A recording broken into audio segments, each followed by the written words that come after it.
اعوذ باللہ من الشیطان الرجیم، بسم اللہ الرحمن الرحیم۔ بندش نکاح کو ختم کرنے کا عمل، اس سے بہتر، آسان اور 100% عمل آپ کو کہیں نہیں ملے گا۔ جو خواتین و حضرات بندش نکاح کی وجہ سے پریشان ہیں تو اس عمل کو چند ہفتے، چند ماہ پابندی سے کیجیے۔ انشاءاللہ بہت جلد آپ پر اللہ کی طرف سے نظر کرم ہو جائے گا۔ ہاں، ہمارے اعمال اور کرتوت کی وجہ سے کچھ تاخیر ضرور ہو سکتی ہے، اور آپ پریشان نہ ہوں۔ آپ یقین اور اخلاص سے پڑھتے رہیں، اللہ کے ہاں دیر ہے اندھیر نہیں۔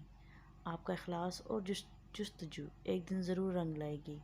ہمت مرداں مدد خدا، صرف ہمت کی ضرورت ہے ورنہ منزل تو بہت قریب ہے۔ عمل نوٹ فرما لیں، آپ دن میں جتنی بار پانی پئیں، ہر بار پانی سے پہلے پانی گلاس پر ایک بار درود ابراہیمی پڑھ کر وہ پانی پی لیں، اور ہر نماز کے بعد سورہ نصر 9 بار پڑھ کر یہ مختصر سی دعا کریں: الہی اس صورت کے طفیل میری شادی کی رکاوٹوں کو دور فرما، اور اپنے اوپر دم کر لیا کریں۔